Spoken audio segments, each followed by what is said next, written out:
So, can I leave now? I've made 2 videos in a row. No, I need you to make another. Why? I- No one has seen me in 2 days. I just want to know why.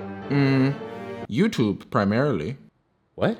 The platform. It needs your unique balance of humor and relatability and life advice. Wow. What do you know? It's me again. Back with another daily video. Happier. I need you to be a YouTuber, for Christ's sakes. Sup, you beautiful bastards. Hope you're having a fantastic Thursday. No, that's Philip DeFranco. What's up, everybody? I'm Jarvis Johnson. That's Peter McKinnon. Look. YouTube. I'm back with a daily video. No, that is... Are you doing an Obama impression? Hi, I'm Jarvis, and welcome back to...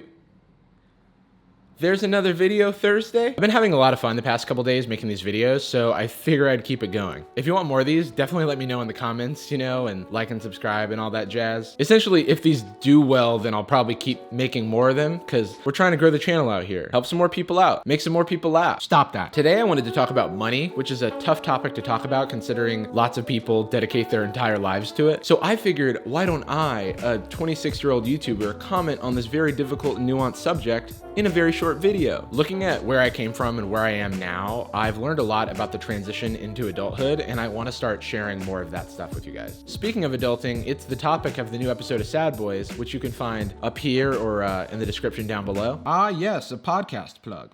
You know what? I'm actually proud. So I figured I'd give you some direct advice from my life, but take it with a grain of salt because advice is not objective. Everyone's situation is different. We are the world. We are the children. But this advice really helped me when I got it, and it was completely not obvious to me. So I figured there are other people who are in a similar situation. Shall we get into it? Come on, I don't have all day. I've got to go to an appointment at the dentist. You go to the dentist? I just like to watch people in pain. So I alluded to the fact that they don't really teach you this kind of stuff in school or anything about adulting for that matter. But ironically, this is advice I did get from my high school calculus teacher, Mr. Smith. I took his advice, and not only has it improved my quality of life, but the safety of my purchases and my credit score. And the advice is, get a credit card.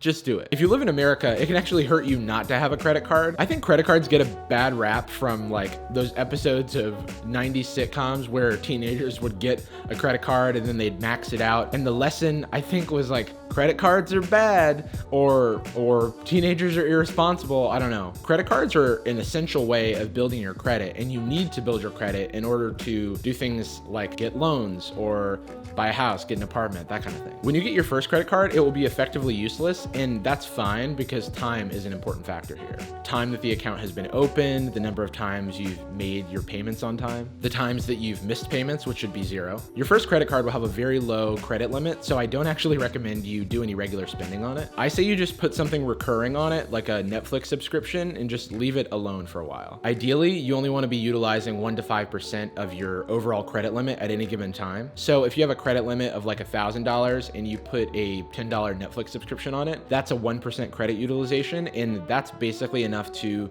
grow your credit score considerably over time.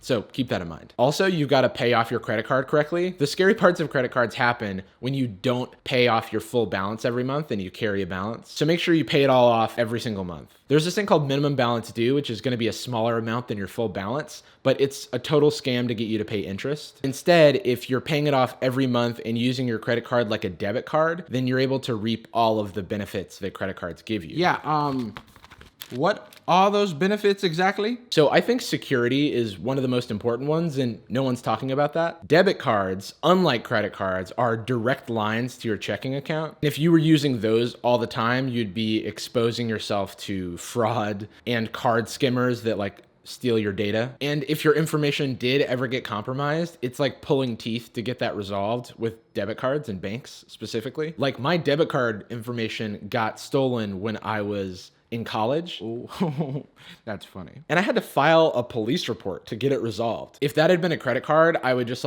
dispute the charge online and get a new card, and it would take no time and minimal inconvenience. What I'm saying is the layer of abstraction provided by credit cards makes them I think one of the safest ways of making a purchase. But like I was saying earlier, it's going to take some time to build up your credit limit such that you can actually make all of your purchases on credit. You essentially want a credit limit high enough such that 1 to 5% of your credit limit covers your monthly expenses. You can apply for limit increases and new cards like every 6 months pretty much, so I recommend looking into that. And with a combination of that and continuing to pay off your entire bill every month, you'll be rewarded with a good credit score and banks will think you're responsible with money, which makes your life a little easier. Another benefit is just the actual benefits that the cards provide, like purchase protection, extended warranties, points, which are like a whole other world unto themselves, but there's a lot of value there. For just getting started, I just got a credit card that my bank would provide me because it's hard to get your first one. You need credit and it's like a chicken and egg problem. Later on, I applied for like a Chase Freedom card in college, and then it was off to the races from there. Nowadays, I have a very high credit score and like some pretty expensive credit cards, like with their yearly fees, but for the benefits that I get in return, it's more than worth it for me. Don't even worry about that. That's like 10 years down the line. What's most important is starting to build your credit as early as you can,